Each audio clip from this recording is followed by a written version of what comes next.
our speakers for this United Church of Christ. Oh, by the way, we have Reverend Uris here from the United Church of Christ too, so if he's got anything, then you guys gotta stay.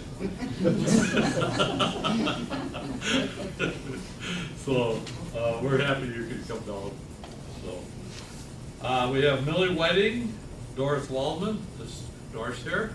Yeah, Doris, yeah, and Elizabeth Pankanon is going to present a little history on the United Church of Christ in Verona. Okay, so it's your baby. I'll get out of your way. Okay. My portion of Salem United Church of Christ is the early years. And I brought our minute books dating way back to, well, 90 years ago, January 4th.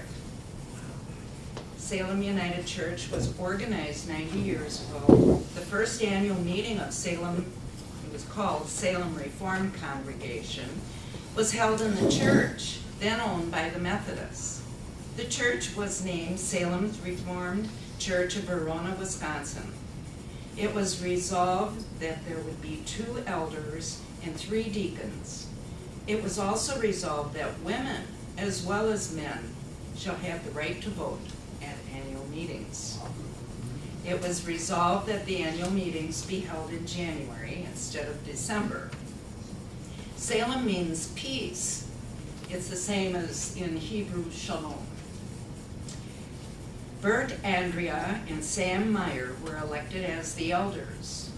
John Flukinger Jr. and Ed Monty were elected deacons. John Flukinger Jr. served as a church secretary from 1923 to 1948, and also served as secretary of the consistory, which is now called the church council. Today, modern day, Joanne Abley is the secretary for the congregation and the council. George Formenwald served as church and consistory secretary from 1949 to 1951. Walter Feller served from 1952 to 1954, and Julian Riener served from 1955 to 1965. In 1923, the congregation worshiped in a white frame church. We brought a picture of Salem Church. Well, it was commonly called the Swiss Church. Can you hold it up? Oh, higher. Thank you. Where was that located? Good? Corner of Miller's parking lot, right across the town pump. Oh. That's right. And I call it across the street Called from the Toulouse. Swiss Reformed Church. Yes, it was. And how many of the Schweitzers in this room? There we are. Some of the originals way back when. We also have another interesting artifacts, museum piece. This is Doris Waldman's parents' wedding certificate. And Reverend Grether signed it. Reverend Grether signed it. They got married in 1927. And it was what, made in Germany? That's what it says at the bottom. At the bottom, you'll have to read the fine print. Do you have any information when that church was built? I don't know. I was reading something the other day. In 1908, they decided to build a new church, The Methodists, the Lutherans. Lutherans. And the old church was sold and moved across the street and used as a stable for a short time. And then it was torn down and used to build houses down in South Main Street.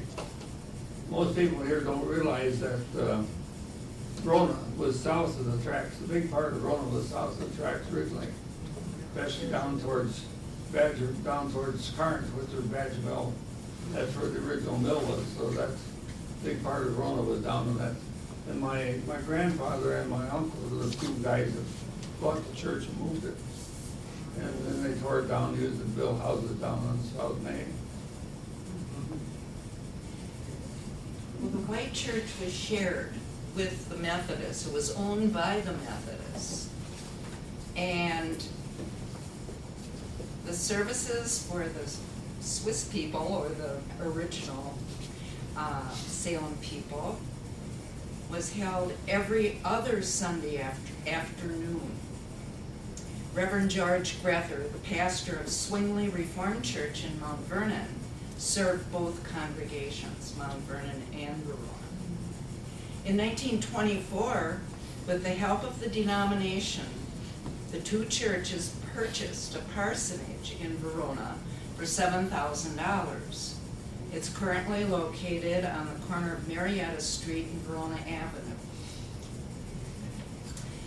It was resolved to request in 1925 the Methodist congregation to permit Salem Reformed Church to hold their Sunday school at 9:30 a.m., also services on alternate Sundays at 10:30 a.m. German services would be on alternate Sundays at 1:30 p.m. Also English services on alternate Sundays in the evening at 8 p.m. In 1928, Reverend Herman Lehman, then of the Reformed Church in Barneville, was called to Mount Vernon, Verona charge and served the three churches together. In 1931, it was resolved that Salem's Reformed Church, Verona, have a German service the last Sunday of each month. The first Vacation Bible School was also held in 1931. In 1932, Salem purchased the Methodist Church, the building, furnishings, and property for $2,600. At that time, we called the Women's Guild the Ladies' Aid. They voted to provide $2,000 of that $2,600 to finance the purchase. They raised the funds by selling chicken dinners in the fall and box lunches. The purchasing committee consisted of Emma Meyer, Casper Riener, that would be Julian's grandfather, and Ed Monty. A special meeting of the consistories of Mount Vernon and Verona congregations were held to see whether enough money could be raised to connect the water and sewer to the parsonage in 1932. In 1933, the church celebrated its 10th anniversary. And Reverend Lehman said, "During these 10 years, steady progress has been made. Though the congregation is greatly handicapped by the present economic stress and depression, yet we feel that we stand more firmly established today than at any other time in the 10 years of our history." In 1934, a special joint meeting regarding rebuilding the chicken house at the parsonage. Adolf Schmidt, Werner Tascher, Casper Riener, and Balti Hefty will take charge and help do the work of rebuilding the chicken house.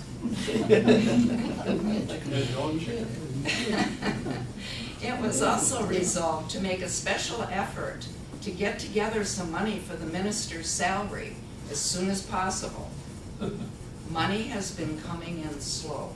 In 1937, another special joint meeting regarding a new boiler at the parsonage. All members of the consistory were present. It was resolved that an 882 cubic feet crane boiler be installed complete for $225. In 1941, Reverend Walter Clausing became pastor.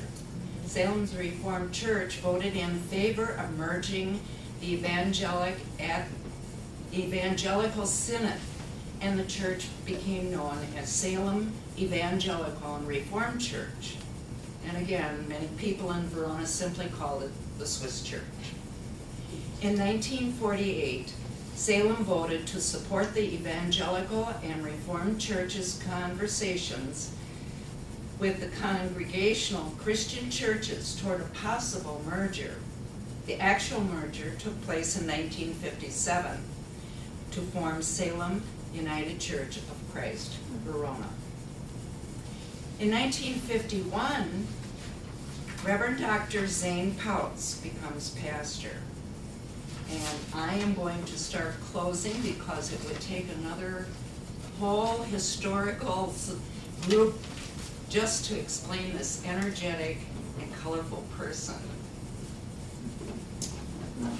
And if anybody wants to look at the minutes, and Were your minutes in German?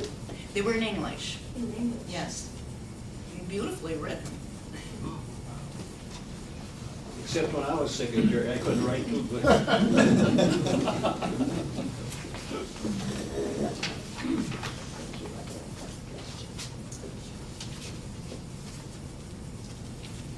Okay,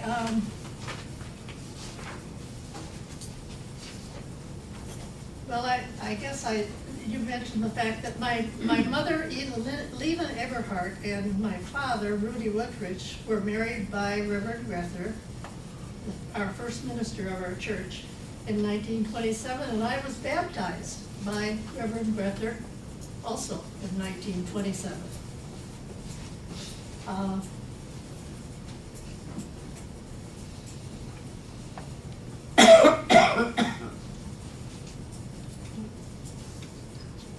Now, Mrs. Albert Reeder was our building fund treasurer from 1956 to 1960. And in 1960, she decided it was too much work for her. So the consistory appointed me, and I was building fund treasurer from 1960 to 1978. Then our property, John Flickiger had donated property on Puli and South Main. And that is where the fuel storage tanks were. And now there are apartment buildings there. Well, at that time, the committee, the Finance Planning Committee, that consisted of Curtis Jones and Glennis Lingard as co-chairman, Millie Whiting and Walter Miller were also on that committee. They decided that this property was not large enough for the new church that they wanted to build. So at that time, Glennis Lingard was my husband. I was married to him until he died in 1979. But he and Fred Wenger drove to Rockford, Illinois to meet with Ernest and Gwendolyn Steinhoff to see if they could purchase this property where the church stands now. And they said they agreed to sell it to them, providing if a church would be built. But they said they didn't want houses on it. So this was 4 acres for $2,000 an acre.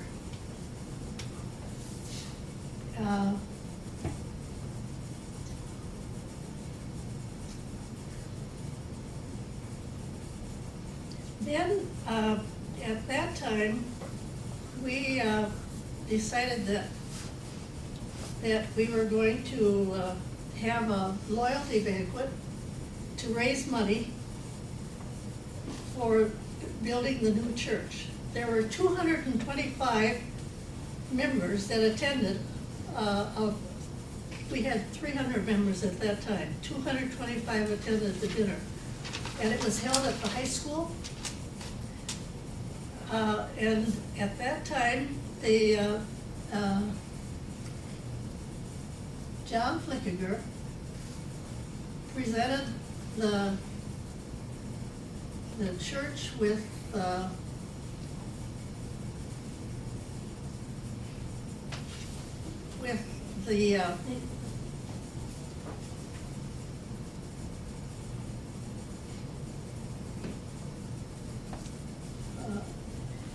he said that they could sell that property, the property that he had given to the church. He said that they could sell it, the money that they would get from that sale would go toward our new property. And then he would also cover the cost of, if there was anything more that they would need for the amount of, that they had to pay for the 4 acres. So at that time, also, before this banquet, Glennis and Fred had to go and talk to John Flickiger to see if it would be okay if he would be for the idea of buying this other property. And he agreed. He also decided that the property was too small. So then, after the loyalty banquet, we had to start raising money for the new church. We had $60,000 when we started construction. And the construction began on 19,382 square foot building on the new site. The new building was built at a cost of $220,950, excluding the furnishings. And there were many, many members of our church that donated their work. In fact, John Lugenbuhl was a stonemason, and he did all a lot of the work of the stone of the church. And a lot of the painting was also done by members.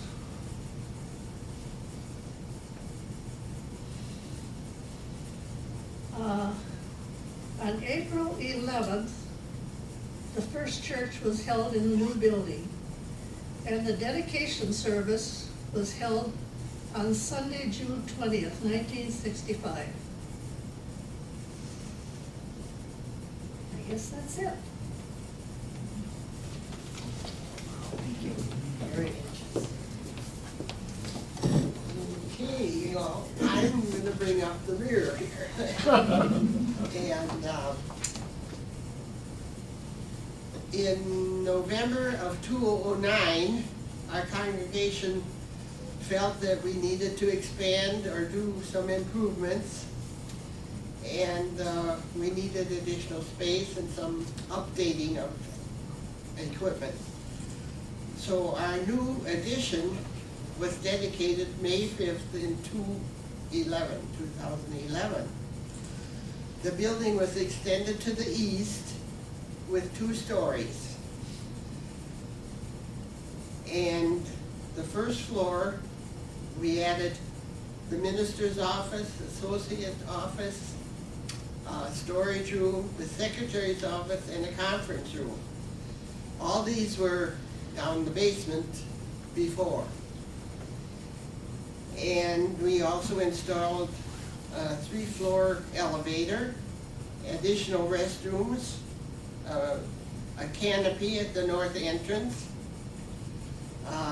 Other upgrades were windows, flooring, heating, PA system, and all is functioning well. And then some of you may remember, some of the pastors, we mentioned Grether, Lehman, and Klausing. But we had Reverend Pouts, he was here for 15 years, Terry Williams, who came from Cincinnati, Paul Shealy, who had come from Sheboygan, Robert Davis, who had come from a church in Columbus, Wisconsin, and presently we have Mark Urs, who came from Illinois, when you're in your 18th year? 20th. 22nd. I must have subtracted long. Since August of 1991. Some date I had wasn't right then. Okay. And we have a youth pastor or youth layperson, Laura Colden. And so we've had 9 pastors in 90 years, ranging from 3-year service to Mark's present service. And we had a few interim pastors. One was Bill Winnicky from Verona for a summer, I think it was. And we had a Rich Pleva who had come from Platteville and ended up marrying our organist, Ruby Schmidt, that most of you might have known. So, besides regular worship and Sunday school classes, Salem offers several interest groups, including a biking group, book club, a men's fellowship, a quilting group, a women's guild, and others and also our music program is quite popular with Barry Robinson Chorus, a men's chorus, a chancel choir, and sometimes we try to get a youth choir together or children's choir. And we have a bell choir, and so that's our present situation right now.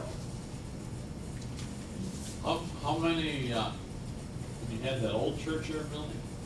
What was your congregation and what is it? Do you know what it is now? Who said? Right now, today, it is 470 members in the church. You made mentioned an amount once, 225 or something, or in the early days? Yes, it was, Doris was talking. 300 members we had. Oh, when, in the 60s, right, and now we have. And our fundraising for this project was different from the big church project when we did it all on our own, and we opted to have a professional group start the fundraising for us. So. Got any questions of these ladies? Did a nice job. It's always a lot of work to try and get everything together. Yes? I have a question, if you can answer it quickly, I'm sure. The only time I've really been in that church was David Brzezinski's wedding and then Keith Simmons' funeral. Was the addition completed at the time of Keith Simmons' funeral? I don't think so. I didn't think it was.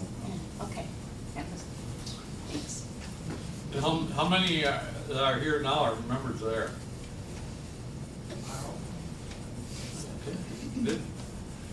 Okay, well, that's good. That's very, very interesting, and to see how the community gets together, to support these changes. Lots of times now, I think more so. Maybe I'm wrong. It's hard to get groups together to volunteer to take on a super huge project like building a church or anything else. And they used to, Ernie Johnson said they used to put curb and gutter in by buying a couple of cases of beer, and guys would go and dig a trench and put it in curb and gutter at night after work. And so it's really something how times change. So A couple of pieces that I think are really interesting. The reason the church was started was because the Swiss farmers, the Swiss families that were worshiping together, they'd go to Mount Vernon, they'd go to Paola, they'd go to Belleville. But in the wintertime, it was too cold to go that far. So they asked if they could have a church of that persuasion kind of in this neighborhood. So they were getting together to solve that kind of problem. And then I'm impressed by in the 1930s, right in the teeth of the Great Depression, that's when they decided to buy that old Methodist church. yeah. I think the congregational meeting to do that was in November.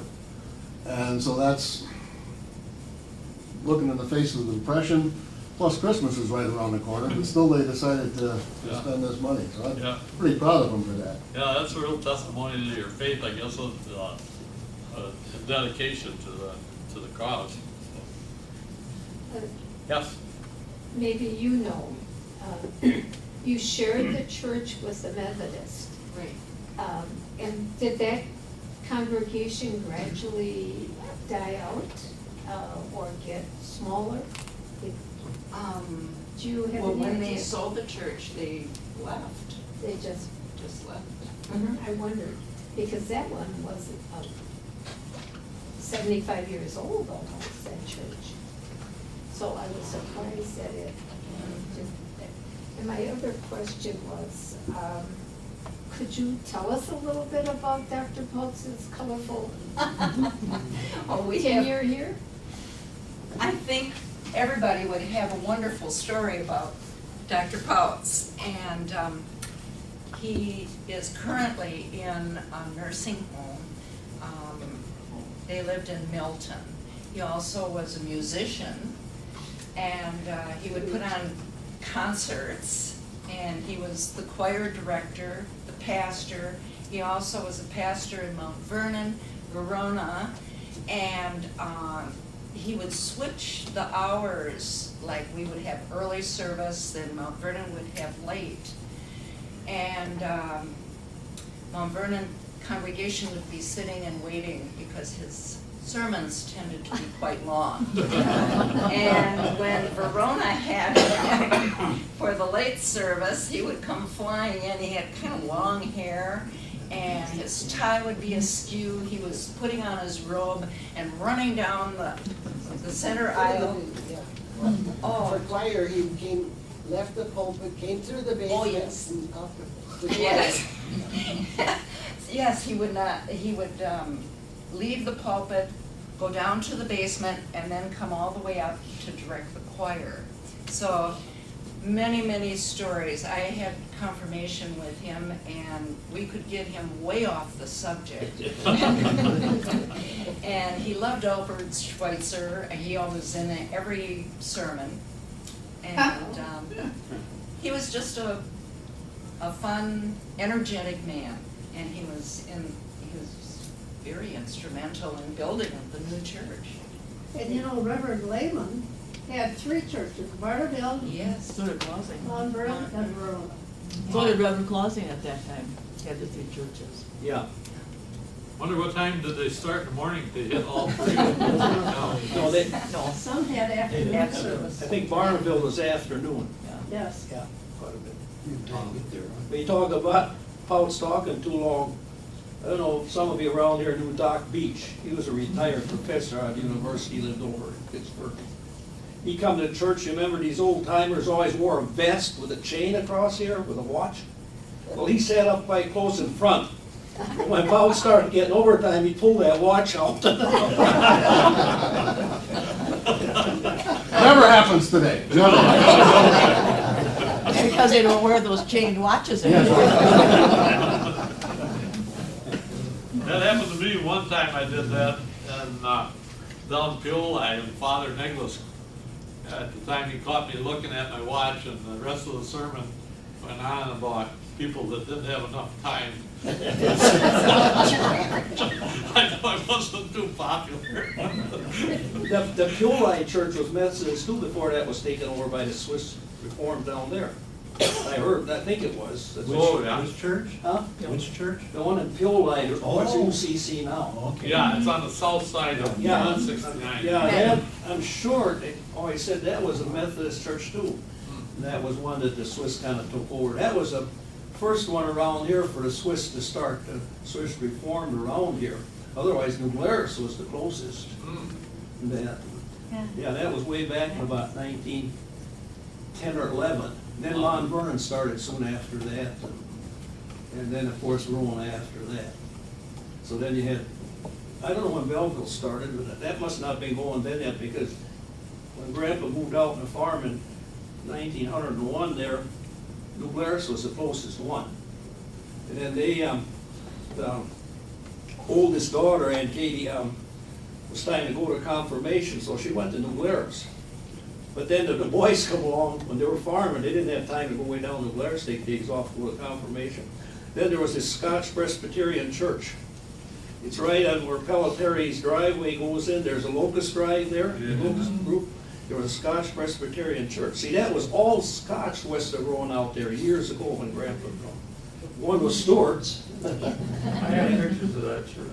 Oh, you do? Oh, yeah. You do, I don't, I tore it down, found out. That church was tore down and the lumber was used to fill the barn up where Mark Thompson used the barn. Yeah, George Drive's a George dirt. Drive lived there. But anyway, then, 2 boys and 2 girls were confirmed there then in that Scotch Presbyterian Church. Then in the meantime, they built the one in Gilroy, and my one aunt went there to church, got confirmed. Then a few years afterwards, they built the one in Mount Vernon. And then my dad and 2 uncles were confirmed in Mount Vernon. Then that was been about in, I suppose, 1916, 17, someplace in there. So that's how them churches kind of evolved around there. Well, back when I was real young, that G out there, they always called that Scotch Lane. That was, remember that, Don? Yeah, but that's misunderstood. The reason they call it Scotch Lane up there where I forget what farm that was, there was a farm that, people used to drive their animals down the road. Oh, yeah. And they didn't want the animals out on their property on the field, so they put up a fence. So after that, they called that Scotch Lane. I always thought that was the area west of Rona, but that was the reason, that was the Davison farm up there. I don't remember the Beaches name now. of it. Yeah, Eddie Davidson, they were Scotch. Yeah. And then, Keith Miller's grandpa owned Bill Schmidt's, the Zerbackens, and Bob Gus farm back then. What's that? Keith Miller's grandpa owned Bob Schmidt's farm, the 2 Zerbackens, and Bob Gus farm up there. Oh, remember that? Yeah. That was a long time ago. When they built the new church, we had a couple of them, Andy and Ella Huff, that they refinished furniture. They were down in the old Shucks building down where the liquor store used to be on the main street. And he was so proud of this new church that he built a scale model of it. It was about that square. It was just identical to the new church. It was beautiful. I don't know whatever happened to it, but Wow. That'd be something to have. That would be something to have. The other thing, something to have, is anybody got any hint of any pictures or anything of the Badger Mill? there's no pictures. There's no picture. My He grandfather has the tore it key. down. Yeah. Yeah. Don Stewart has the key to the Badger Mill. But no mill no more. There's no mill. There's no, we don't really know exactly where it was. It's Oh, yeah. kind of down in that hole down across from Carnes, isn't it? When you get down to Carnes, the road used to make like an S turn Yeah. down the hill. Yeah. And there was a fill across the valley that later on was the road. That was where the mill was down in there. When you, right across from Carnes down there, the house that's down in the side hill. That was part of that mill. It was. And I think probably the guy that ran the mill lived there. Back in the old days, that was a social center. They used to have dances there. Yeah, oh, yeah. My great-grandfather owned property in that area, William G.L. Mance, right along the creek there. My grandfather owned that before Mass owned it. Oh, yeah. My mother used to take cows down there and put them right across the creek.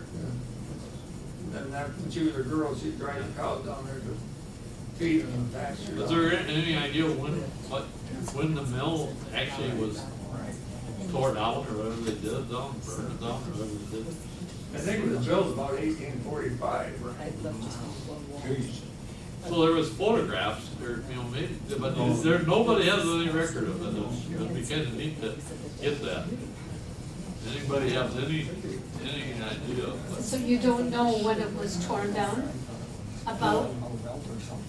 I don't know, my grandfather came here and moved to town in 1895. And he had to figure a lot of things. A lot of the houses on the south side of Rona he built. He always helped start the bank. He did a lot of things. Okay. Because he bought, like where I live, he bought that property in 1902.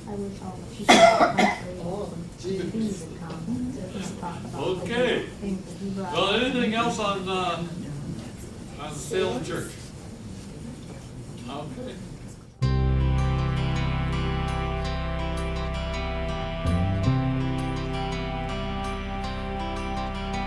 Receiving department